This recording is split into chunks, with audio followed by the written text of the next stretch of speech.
Hey guys, what's up? This is Panzer Dragon, and today we'll be doing the top 5 best top laners for solo queue. Now this patch is unique and it kinda changes the top lane meta a bit, since Spectre's Cowl has been changed from 100% health regen to 150% health regen. This means it is easier for tanks to lane against AP top laners. And I've also discovered a new champion in the top lane who seems really strong at the moment. And so with all that being said, let's get started. Go select.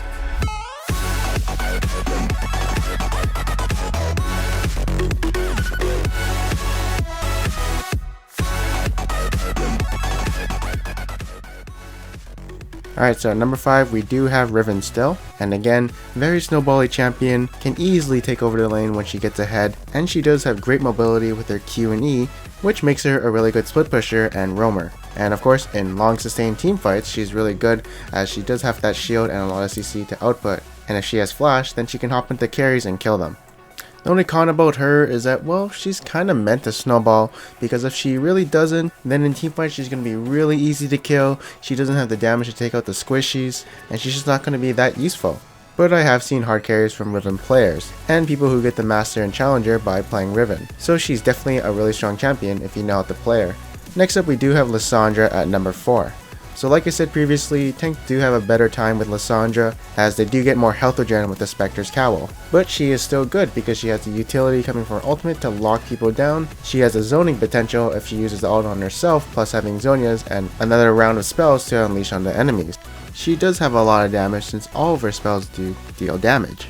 She also has incredible initiation as she can basically root everyone around her, toss out a Q to slow everyone and deal a lot of damage, and then use that ultimate to lock people down and deal AoE damage to enemies and also slow them.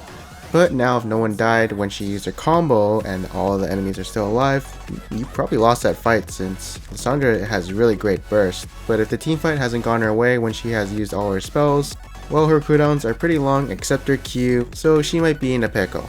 But other than that, of course, she's still definitely one of the top 5 best top laners at the moment. Next at number 3 we do have Hecarim. So honestly right now, Hecarim is not that popular at the moment, but I actually saw Liquid Quaz use it in solo queue once, and I tried it for myself, and I actually think it's very strong against melee characters. The reason I believe is because he can auto attack and Q at the same time, and his Q has a very strong base damage. Also in extended trades you will have your Q up more often since you are stacking it. And if you do trade with the enemy laner, well guess what, you also have your W to help you gain some sustain from trading with him. You can also do wolves at level 1, and if you do have your E up or you have your ulti up, you're basically impossible to gank. He also has really good ganks when he teleports to another lane, especially if he has home guard, and usually when you do have home guard, you're guaranteed a kill. And when you win your lane, you're going to be very mobile, so you're going to be around the map a lot. You're going to be very hard to kill with your W and some resists, and you're just going to be this top lane bruiser who is tanky and does a lot of damage. Next thing, it's actually really hard for Hecarim to get behind since he has a lot of escapes, and even if he does get behind in lane, he does have sustain with Flask and his W, he's got pretty good last hitting at the tower with his Q, and he still has his great teleport gank, so honestly, I just feel like he's really strong at the moment. He was pretty sleeper OP, maybe that's not a good word, but definitely I do think he's a really strong top laner right now. Especially against melees, though I have not tried him against magic damage, but I would assume once I get my Spectre's Cowl, it's all going to be good. Next up at number 2 is going to be Sion. So Sion has great laning phase with his E, he can do camps at level 1 really fast because of his passive, and he's super tanky when it comes to mid game. Now what stands out to me most about Sion is how much CC he can output in teamfights, while also being really tanky with his W because that shield is really good as it scales with health. And he's just like this big giant guy in your face, and if you do come close to him, well, you have to either move away from his Q, get hit by a slow, or get damaged by his shield if he pops it. He is honestly as tanky as a full build Mundo, which is very tanky, but unlike Mundo, he can output a lot more CC, and even if he's behind, he's still really tanky, and it's just like this Titan that the enemy has to get through to get to the carries. Yeah, sure, if he's fed, he can't really take out the enemy carries, he can only, zone them.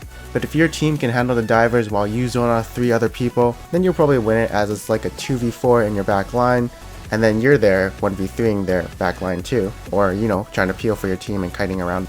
From my experience, when I'm basically full build and I'm like level 18, it's like 40 minutes in, I do have about 4500 health, and my W gives me like 580 health, and I could probably pop that 2 or 3 times in one team fight, so potentially I do have like 6000 health. And of course, if you do have Thornmail, well, the AD carriers are gonna have a hard time, trying to kill you since they'll be killing themselves. The reason I have a more in-depth explanation of Sion and Hecarim is because I do play them in the top lane whenever I have the chance to. These are my 2 mains for top lane, and I do have pretty good success with both of them. So that's the reason why there's a long explanation for both of them. Anyways, at number 1 is going to be Aurelia. So as of right now, Aurelia is probably the strongest top laner in my opinion for solo queue. The reason behind this is because once Aurelia gets a snowball in the lane, it's very hard for the enemy to deal with and trade with her. From my experience, when I'm being snowballed from an Aurelia, I will usually probably go close to a minion. She kills that minion and I get stunned right after, and then she just outputs a lot of damage. And once Aurelia gets a Trinity Force, she gets an insane power spike, as she has really good usage of every stat from Trinity Force, and can build Frozen Heart or Tanky right after, and still do a lot of damage and be a huge bruiser threat. Of course, what does stand out to me most in team fights is how tanky she is with her W and R, her damage output onto squishies, how she can't get locked down because of her passive, the true damage of course if you're still in the mid game, and finally the 2-second stun that comes up every 8 seconds and reduced with cooldown if you got cooldown reduction. I honestly think that needs a nerf to like 1.5 seconds or maybe a longer cooldown, because basically what I see is Aurelia flashing onto AD carries, stunning them, unleashing their W and R, and basically killing them. So yeah, if you want free elo and you want to play top lane, I recommend you trying to play Aurelia and learning her. She's really good for carrying yourself and your team. Next thing, I do want to be talking about Kennen, who looks like a strong champion this patch. But the thing is, I haven't seen him yet, I've only heard of him, so I cannot determine if he is really strong since I haven't seen him. But I do feel like he is something to look out for in the future, and so I wouldn't be surprised to see if he becomes popular in the next few days of solo queue. Hey guys, so thank you guys for watching this video. I hope you guys enjoyed it. If you guys did enjoy this video, feel free to check out my other tier list right up there for patch 5.3. As you can see, there is marksman, mid laners, and junglers, all for you guys.